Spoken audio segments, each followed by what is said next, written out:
Sort of like philosophically well versed in these questions. I know that about you.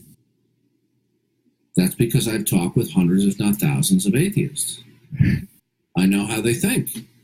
Actually, that's the question. Actually, does it help you refine your argument, or does it ever help? Oh, the atheists have been some of my best teachers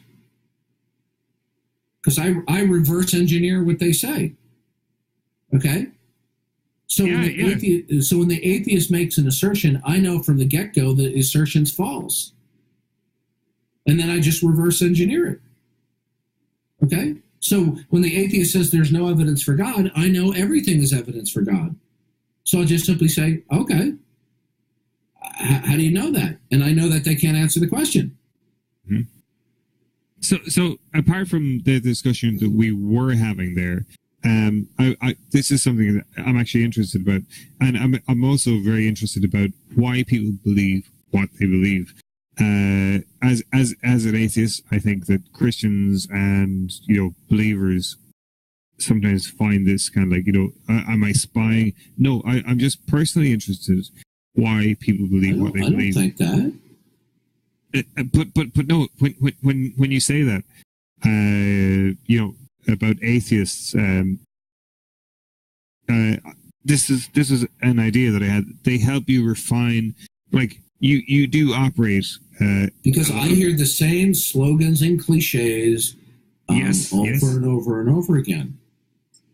Yeah, and you have been over the years, I think, probably refining your approach. Would that be fair? And you have been informed by atheists, kind of like, if someone comes at you with a different angle that you hadn't encountered before, you can accommodate that and then refine your argument.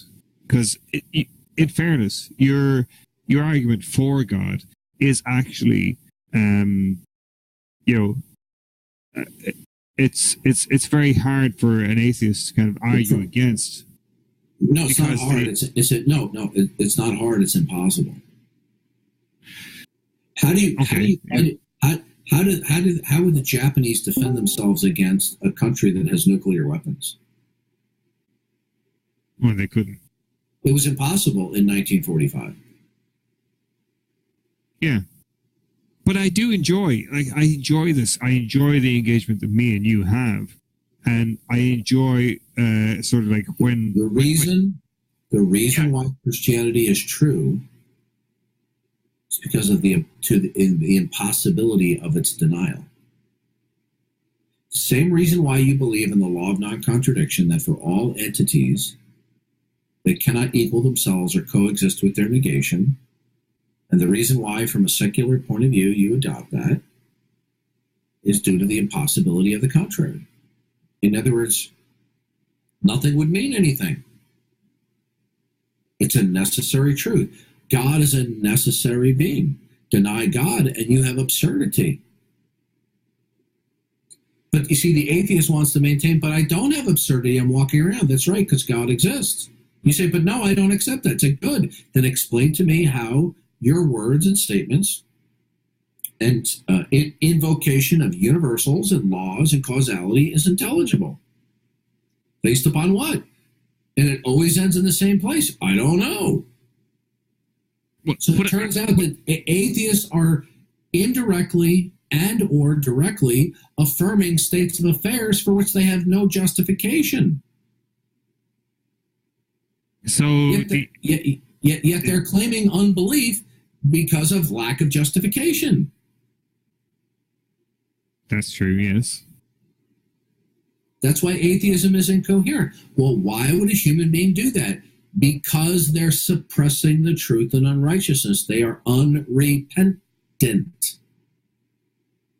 You see, we will either bow the knee before God and his self-disclosure and his autonomy, or we will be claiming our own autonomy of reason. There's no neutrality. Either I'm autonomous in my reasoning or God is.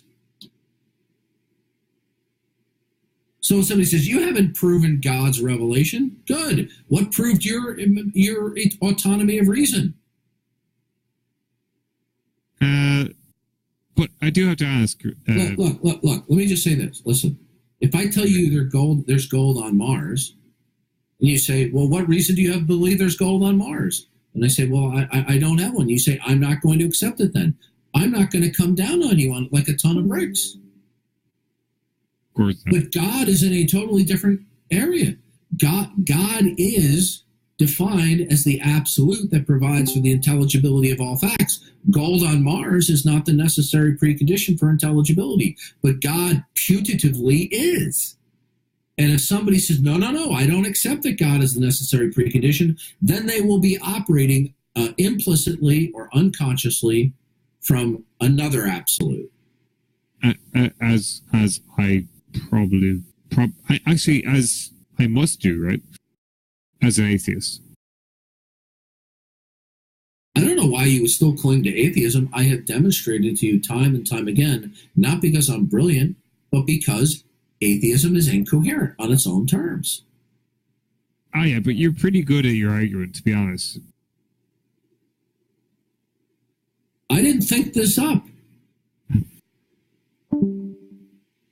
I may have a good memory to repeat it, but I didn't think this up. Okay. If atheism is incoherent,